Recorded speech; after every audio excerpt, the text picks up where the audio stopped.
Good morning. Thank you for all coming out. This talk is Your Configs Are Bad and You Should Feel Bad. My name is Stephen Hall. I work as a consultant at Security Compass doing kind of whatever they tell me to. My main background is in network security. I do web, mobile, config reviews, architecture design, jack of all trades, definitely not a master of any of them. Yes, I wear the Santa hat throughout the year. It's so that people on the subway leave me alone and don't ask me any questions. It works pretty well.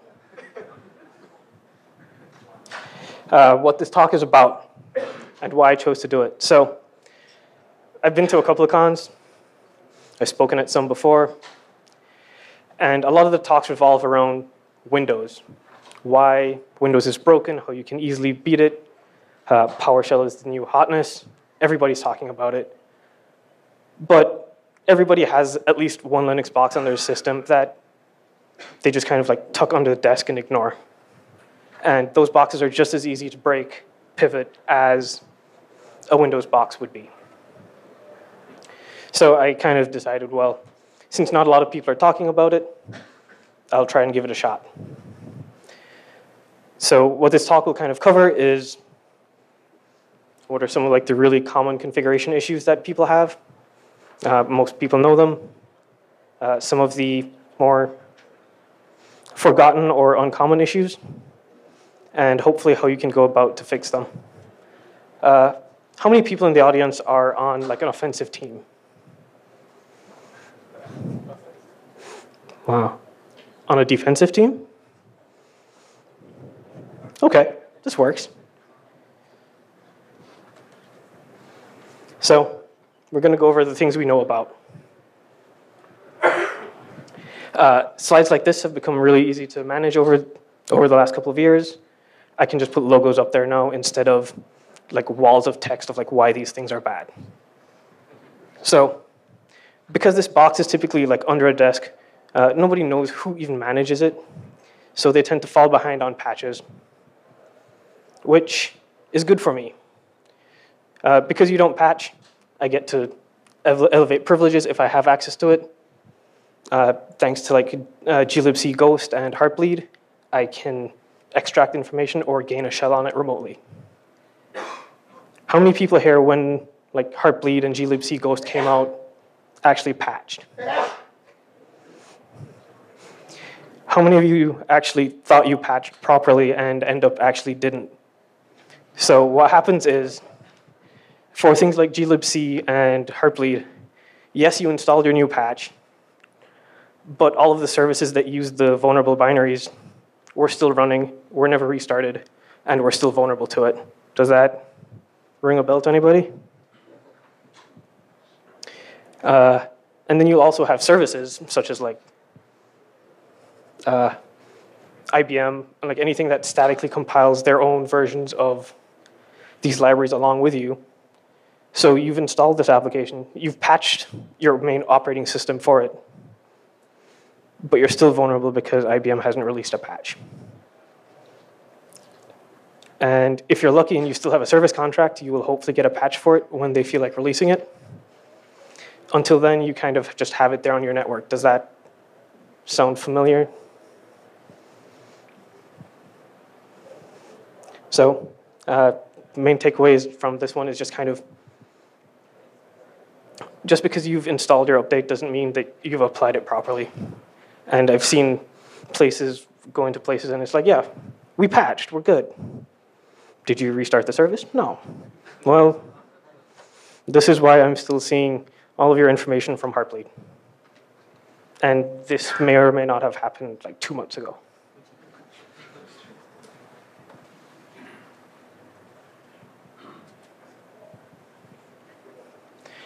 So the same thing kind of applies to services. Typically what I see is a developer needs to test something. And they're like, oh, I have access to this box. I'm just going to install JBoss. I need to spin up an application really quick. I'm just going to go hit yes, yes, yes, yes, so that I can get this out of the way and continue along with my job. Does that also ring a bell to anybody? These are the boxes that have your default configurations, admin password, listening on all of the interfaces. So I come along on your network, I'm like, oh, what does this box do? Yay, I now have an access to a shell. Typically, I see these in dev environments because they just kind of want to get things done and out of the way.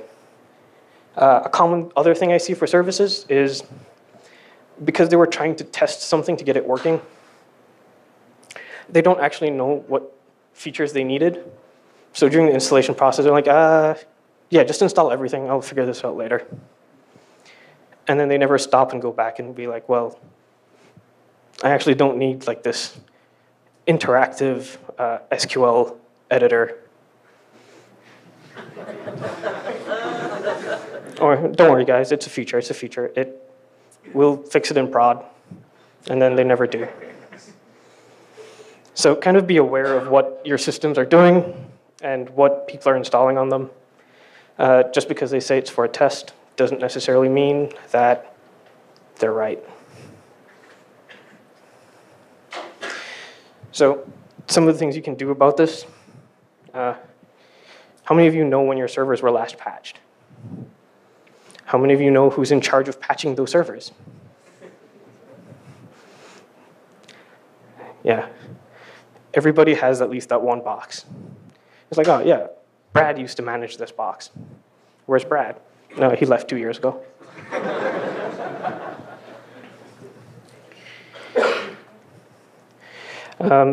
Back to the services. Just because this box was stood up as like a MySQL server, why is it running JBoss? Why is it running Mongo? Why is it running all of these other things that it's not supposed to? Are they really needed? Probably not. It goes back to, well, it's default. I just needed it to work for this test. I'll clean it up later.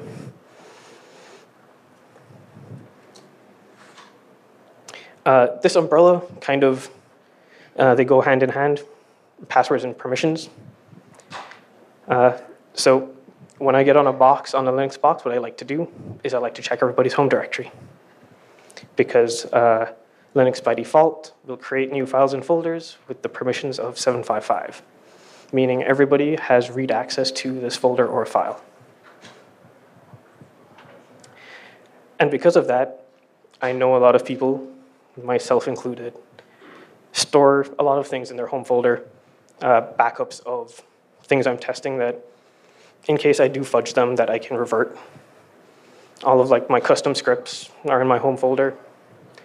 And if you don't change these permissions, anybody can come along and just start to read all of these things.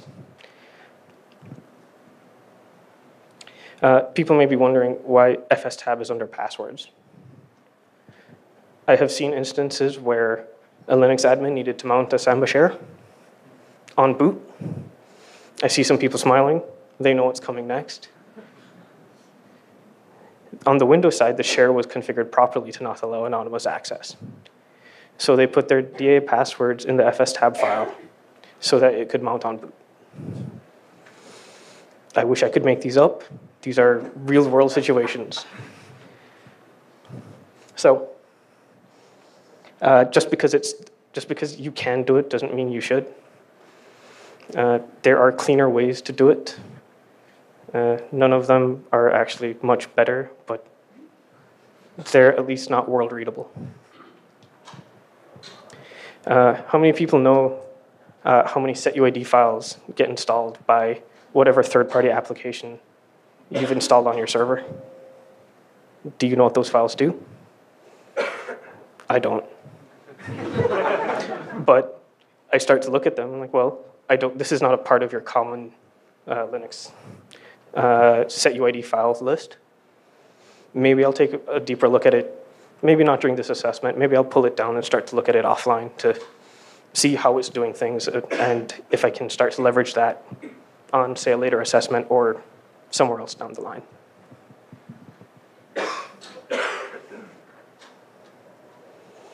Not all hope is lost. Like I say, these are the basic parts of system hardening, things that people often forget along the way and are fairly easy to fix.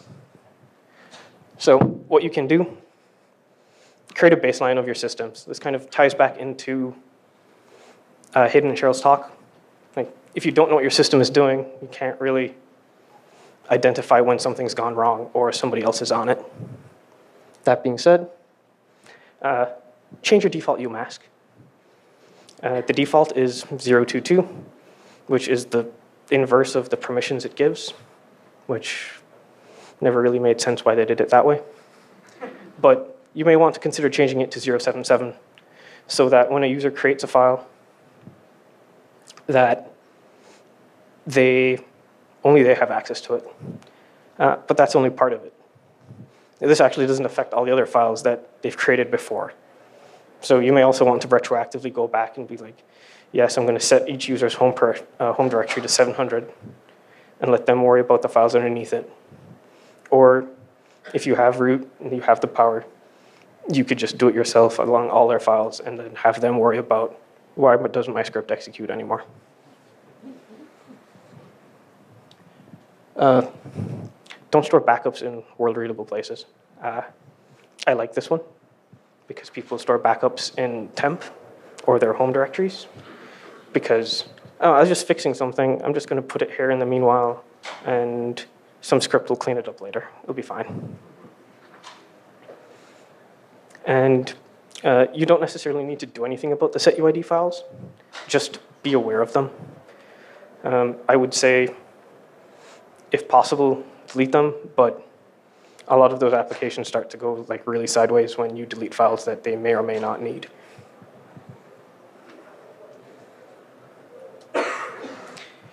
This problem has been solved before. There are a bunch of scripts and blog posts that go over the basics of it.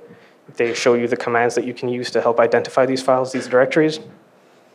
And I use them a lot. It helps. It does help me just automate through a bunch of my things. So you're probably wondering why I started with just the basics. And it leads into a story. I was performing a test. From an external point of view, we were given 20 hosts. That was it. By the end of the assessment, we'd compromised their entire DMZ, their entire internal network, and had access to all of their cloud infrastructure because of basic Linux configuration issues. It all started with a NoSQLite database, configured defaultly, listening on all ports, world readable to the internet. Anybody cares to take a guess as to what could potentially be in this NoSQL server? Passwords, yes, some proprietary information, but it was their Chef configs. So if you don't know what Chef is a configuration management tool that lets you configure and deploy servers on the fly to match your specific template. We pulled down that entire database, started grepping through for passwords, API keys, SSH keys, and we managed to find a bunch of passwords to various administrative consoles and a GitHub repo. So we pulled the GitHub repo. And in there, we found more passwords, more API keys, and we found SSH keys. So we tried these SSH keys along all of these boxes that we initially were scoped to, and voila, we found a Bastion host that was triple nicked to the internet, their internal network, and their DMZ. And the user that we had access as was SVN, which, if you do a lot of Linux, if you do a lot of repository stuff, this account doesn't need to have a shell to do what it needs to do. If they'd simply set the shell to false, it would have been able to pull the repositories, no problem, but I wouldn't have been able to get a shell on their box. because of their home directory weaknesses, their default weaknesses, we were able to find Wireshark dumps of them troubleshooting something that had more credentials. They were nice enough to run Nmap a week earlier of their own network. So we didn't have to worry about that either. And one of the other admins was nice enough to store a backup in their home folder of their OpenLDAP server. So what did we do? We thanked them, started pivoting, cracking the hashes in their LDIF file, SUing to other users who had no password for sudo.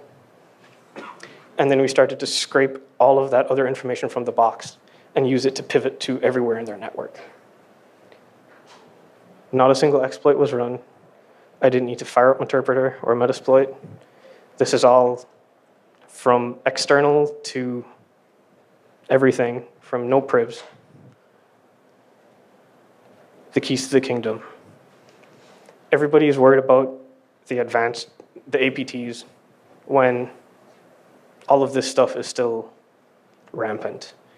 If you're worried about China, you should worry about the kid down the block who's just running Nmap and being like, oh, what's this do? Also in the Git repository, we found like their entire AWS key store for prod and dev. So from that, if we wanted, we could have just taken their entire existence and blown it away and like had them scramble to figure all of this out while we deleted their chef scripts.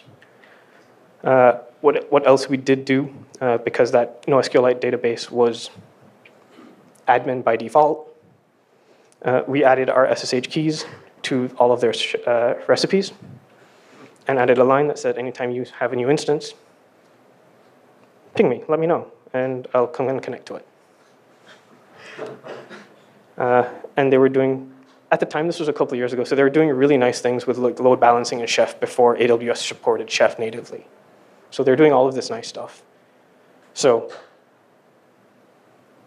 a nice potential way in today's landscape is if you had that kind of access, if they're using ELB, their enterprise load balancing, I think, if you start like a DDoS attack against them, force them to spin up a bunch of servers, you now have servers that you can then use as a part of your botnet because you have access to it. It's the self-sufficient DDoS attack. The things we kind of forget about. I really only have 4 things on this list, and that's going to take up most of the rest of this talk.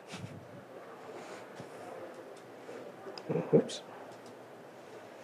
Everybody loves sudo. Anybody can think of anything wrong with these 4 sudo commands? Other than the people like right here. Anybody? Guy in the red shirt? The find doesn't exec flag, so we can see it. Yep. Vim can basically act as a shell. Yep, Vim can act as a shell. Find has an exec flag. The other 2? Less than the flag. Yep. And wildcards on copy are wonderful because they only check. It's like, yes, this first part matches, and it doesn't really matter what you put after it. So you get things like this. Like I say, Vim and less, you can bash out. Find has a wonderful exec command where you tell it, if I find a certain file, run bash. So you tell it to find a file that you know exists. And copy, because of the wildcards, you can copy pretty much any file on the system to a location that you can potentially read, say with the less command that you now have sudo to.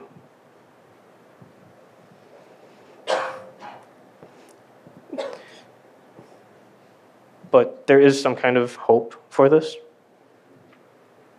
Sudo supports a noexec flag in the sudo config, in the sudoers file.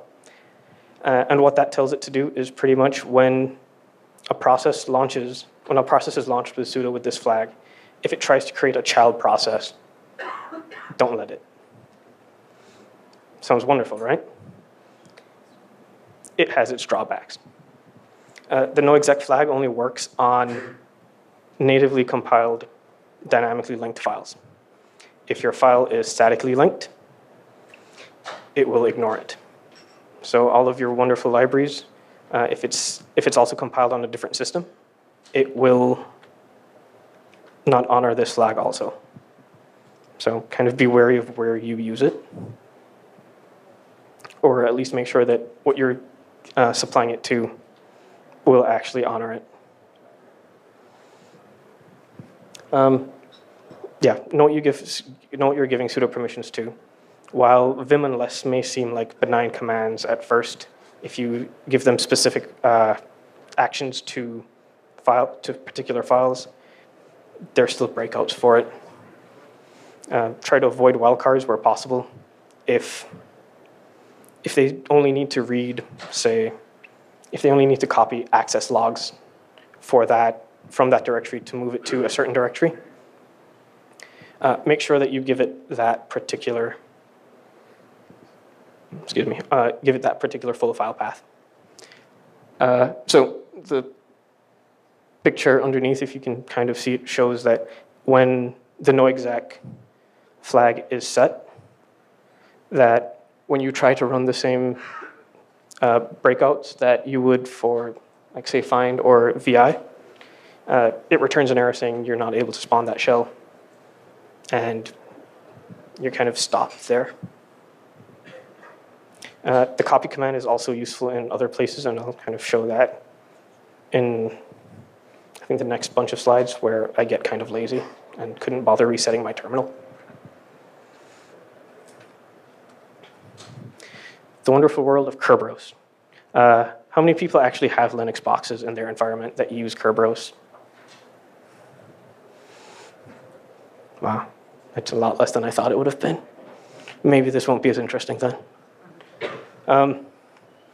So Kerberos on older systems has a bit of weird nuances where they store your tickets in temp. Yes, they're only readable by you and root, but they still do store them in temp. There are 3 ways that tickets get generated for this process. One is when you run kinit to request a ticket for yourself. One is when you authenticate to a server using Kerberos. And the other is when you authenticate sudo using Kerberos. The first 2 have a weird behavior where these files actually do stay on the system after you are... You're not my supervisor. More? No, I still need to finish my presentation.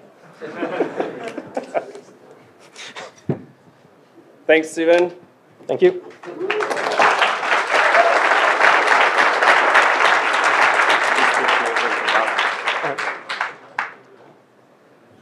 Yeah, so the first and third instances where you run kinit or you authenticate through sudo, those files actually don't get cleaned up when you when you close your session, either through SSH or if you are crazy people and run Linux on your desktops, they don't actually clear out. So if you log out of that server, those Kerberos ticket files are still there active until they reach their expiry time. And if you've gained root through some means that may or may not require an exploit, you can copy those files to your user and then leverage them to pivot to other servers. There is kind of weird behaviors for that as well. Though they do store in temp by default, you can change where they're stored. There is a semi-fix to this. You can use the keyring. A lot of the newer Linux operating systems, by default, will store your Kerberos tickets in your keyring and not in temp. And your keyring actually does get cleared when you close your session, so you don't have to worry about when you run kinit or if you do sudo that those Kerberos tickets are left as artifacts on your system.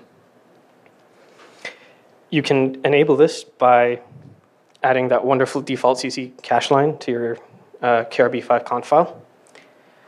I learned the hard way that if you also forget to enable the keyring for SSH sessions, you lock everybody out of the box. My IT team was not too happy when I tried that and forgot to do that. Yeah, so that's the valuable lesson there.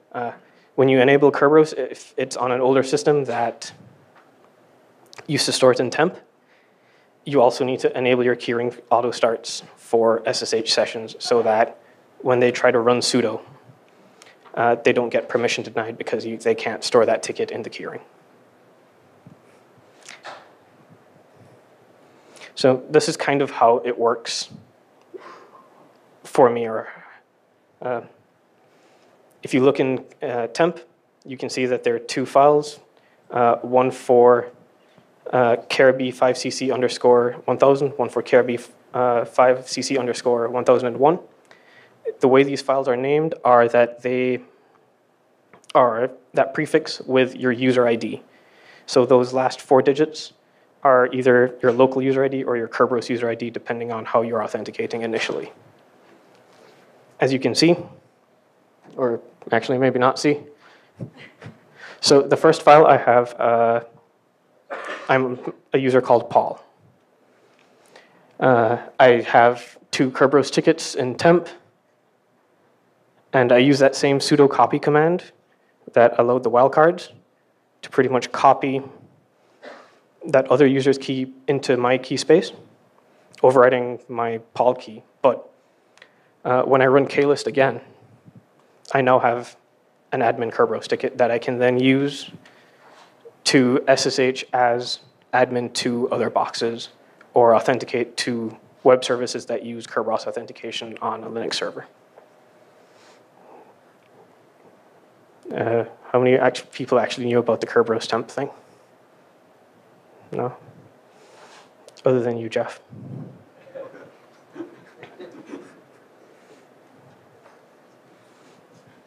So, SSH agent forwarding. I love it. It serves a purpose. It's really useful. But it also has certain inherent weaknesses in how it kind of allows you to authenticate.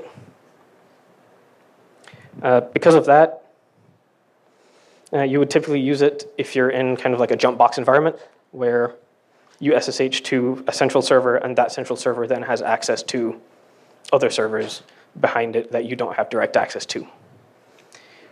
And you don't necessarily want to put your SSH keys on this central jump box that everybody has access to, so you use SSH agent forwarding so that it will proxy your authentication requests back to you and allow you access. An attacker can hijack that SSH socket, that authentication socket, and masquerade as you on a system. Unfortunately, there's no real fix for this. I'm sorry.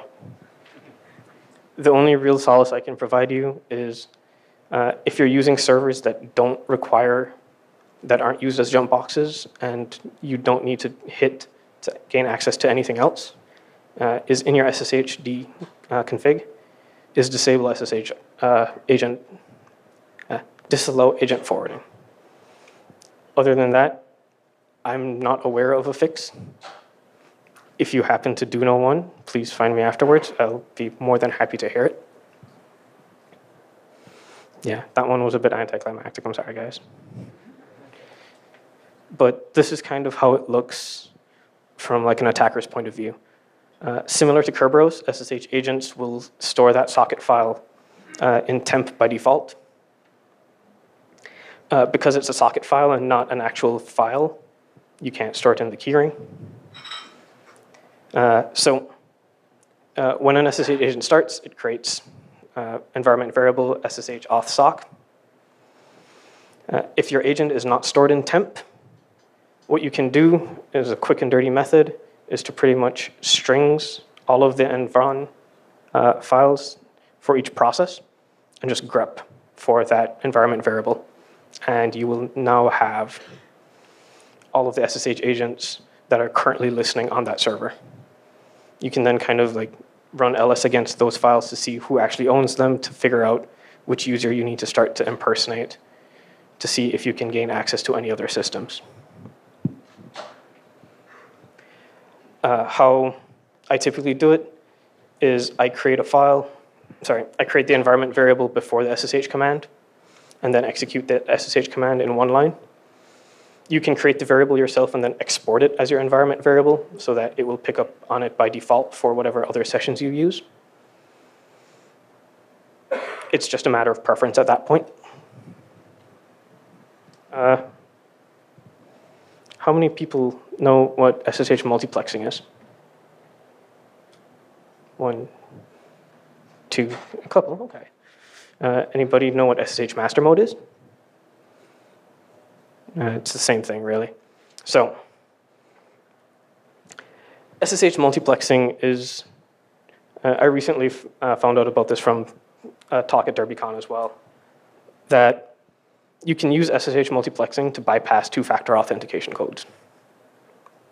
So the way the two-factor authentication PAM module works is when you create that SSH TCP connection, you're prompted for your code. That sounds about right. What master mode does is when you make that initial connection, it keeps that connection alive regardless if your SSH session actually dies in the process. So while that initial TCP connection stays alive, you're able to then re-piggyback on that same session, on that same TCP connection with multiple sessions. And because the way the PAM module works, that initial, it only requires you to enter that two-factor auth code for that initial TCP connection.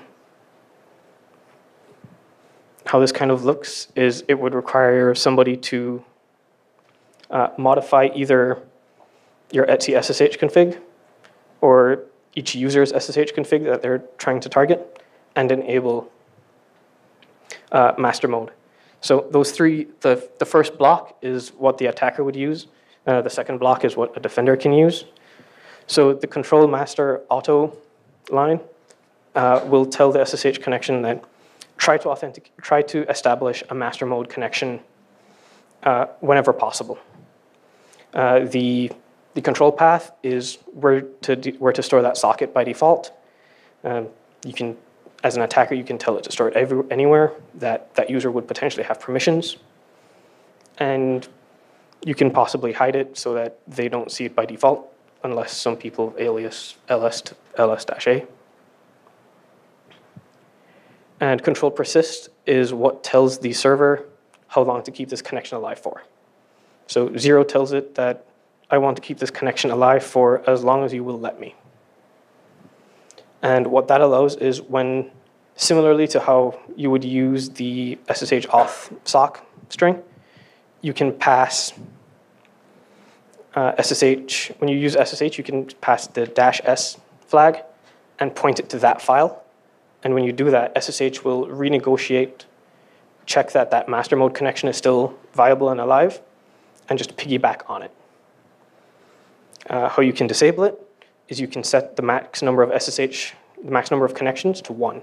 So what that pretty much tells it is, for any master mode connection, only allow one session at a time. What this pretty much does is it disables SSH multiplexing. If you're worried about it affecting your environment, you didn't know what it was a while ago, so you probably don't need it.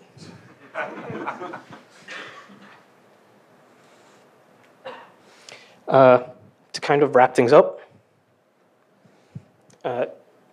logging is important. Don't log to your own server, log to some central place that you can start to correlate things between Linux boxes. SE Linux and AppArmor are a pain to set up, but they're worth it. And you can tell people that I've actually implemented SE Linux properly. It took me 6 months, but I got it. I ran into somebody at DEF CON this year who went through that process. We were talking and he was like, yeah, I managed to get SE Linux working. I'm like, surprising. Like, how long did it take you? It's like, a year and a half.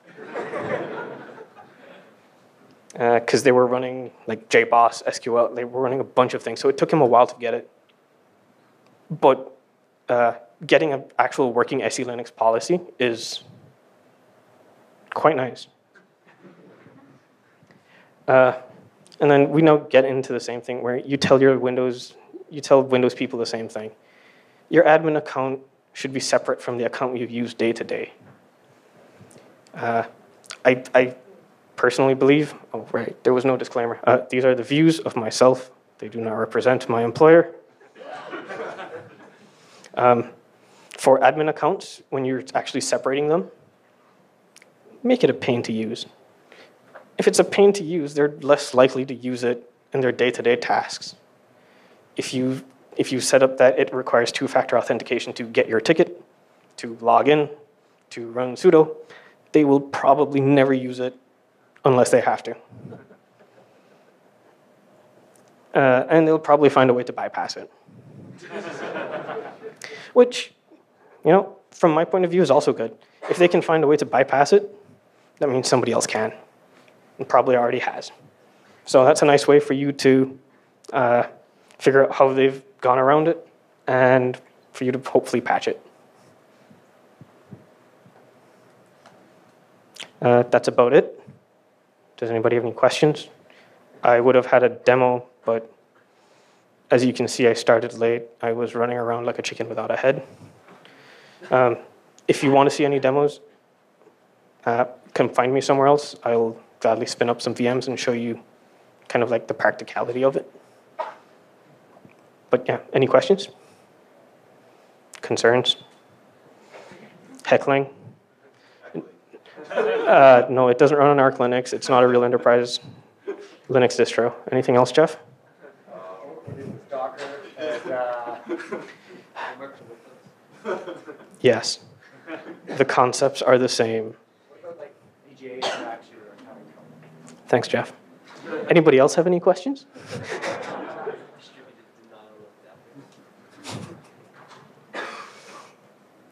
Jeff? Okay. You got any yeah, just talk to me. If someone was looking for resources on hardening their Linux servers, what do you recommend? So the question was, if you're looking for resources on hardening your Linux servers, what would you recommend? I would recommend starting with... That slide you were showing. Yeah. Like how you can do it too? Oh, if you're talking about guidelines, NIST and CIS have a couple of guidelines. They cover like most of the basics. They do also miss some things, but as a starting point, it's a good place to start. Anybody else? Is my torture over now? Thank you.